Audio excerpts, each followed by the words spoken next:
Dear students, इस topic में इसमें हम लोग कवर करेंगे art and architecture during modern period.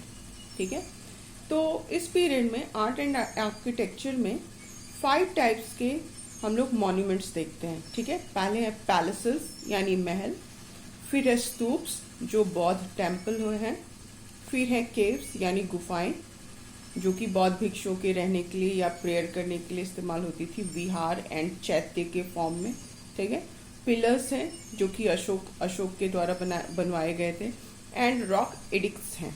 ठीक है, तो इसमें सबसे पहले अगर हम लोग देखें तो पैलेस ऑफ अशोक जो है उसके बारे में चीनी ट्रैवलर जो था फाहियान, वो लिखा है, वो कहता है अपनी बुक में। ठीक है, फाहियान कहता है कि ये जो अशोक का पैलेस है वो मेड बाय गॉड है, नॉट बाय मैन।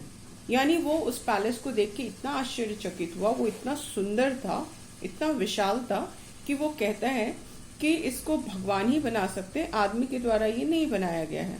ठीक है, तो ये बहुत फेमस था। इसके अलावा स्तूप ऑफ सांची और उसका जो गेटवे है, ठीक है, वो भी बेस्ट एग्जाम्पल है आर्ट एंड आर्किटेक्चर इस टाइम का। ठीक है, फिर मॉडर्न रूलर्स जो हैं वो डिफरेंट हिल्स को या माउंटेन्स को डिग करके, खोद के उसमें केव्स बनवाते थे मॉन्क्स के रहने के लिए, बुद्धिस्ट या जैनिज्म के रहने के लिए। ठीक है, तो उसमें भी हम लोग के पास जो एग्जाम्पल है बारबरा एंड नागार्जुन हिल्स है।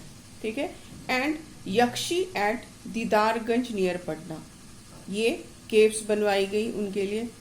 तो इसके अलावा फाइनेस्ट एग्जाम्पल ऑफ आर्किटेक्चर अगर हम लोग देखें तो स्टोन पिलर्स हैं जिनकी सरफेस शाइनिंग करती थी। ठीक है, शाइनिंग सरफेस के साथ थे दीज पिलर, एंड ये क्राउंड थे, यानी उनका ऊपर वाला पार्ट जो था वो एक स्पेशल डिजाइन से जैसे बना हुआ, जैसे हमारा जो नेशनल एम्बलम लिया गया है।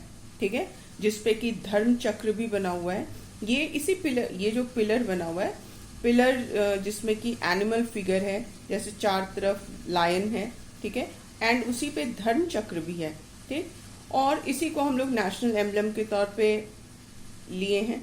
ठीक, तो अशोक के जो पिलर हैं वो फिरोज शाह कोटला दिल्ली से भी मिले हैं, टोपरा अंबाला में भी मिले हैं, कौशाम्बी इलाहाबाद से मिले हैं, लौरिया नंदनगढ़ है या नंदगढ़ है। ठीक, सारनाथ है यूपी, सारनाथ का मोस्ट फेमस है। ठीक, इसी का जो हम लोग लायन हेड है और धर्म चक्र है उसको अपने नेशनल एम्बलम के तौर पे एक्सेप्ट किए हैं, है ना। फिर सांची का है, तो डिफरेंट पिलर्स हम लोग देखते हैं इस पीरियड में। फिर रॉक एडिक्ट्स हैं।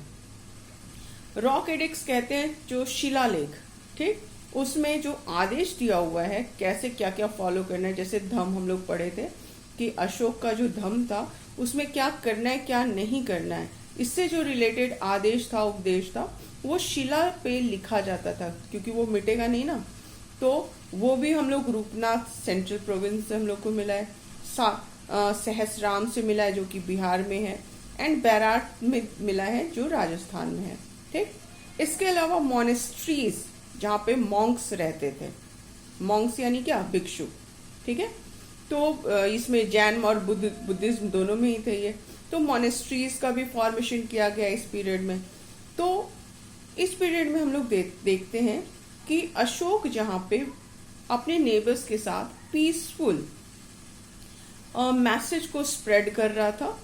ठीक है, गुरुओं को अलग अलग एरिया में भेज रहा था, अपने पुत्र पुत्रियों को भेज रहा था श्रीलंका। उसी पीरियड में चाइना ग्रेट वॉल का फॉर्मेशन में इंगेज था, जिसमें कि लेबरर्स को हर वेदर कंडीशन में, चाहे वो ठंड हो, बारिश हो, धूप हो, हर कंडीशन में उनको काम करना पड़ रहा था। अब हम लोग देखते हैं मौर्यन एम्पायर का डिक्लाइन क्यों हुआ।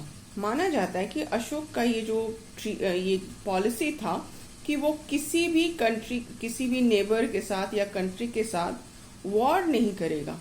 ये अल्टीमेटली डिक्लाइन का एक मेजर रीजन बन गया बाद में, क्योंकि पीसफुल एनवायरनमेंट में रहते रहते जो स्ट्रगल करने की हैबिट थी, लड़ाई करने के लिए हमेशा तैयार होना था, या जो कुशलता राजा में होनी चाहिए थी, वो धीरे धीरे कम होती चली गई। ठीक है, तो इसको मौर्यन एम्पायर के डिक्लाइन का मेन रीजन माना जाता है। जो लास्ट रूलर था बृहद्रथ, मौर्यन एम्पायर का, उसको उसी का commander in chief Pushyamitra Shunga, ठीक है, वो उसकी हत्या कर दिया। और उसके बाद वो शुंग डायनेस्टी स्टार्ट करता है। फिर शुंग डायनेस्टी में भी देवभूति जो है वो लास्ट रूलर है, उसकी भी हत्या हो जाती है ना। उसको वासुदेव किल करता है और उसके बाद कण्व डायनेस्टी का स्टार्ट हो जाता है, जो हम लोग नेक्स्ट चैप्टर्स में पढ़ेंगे।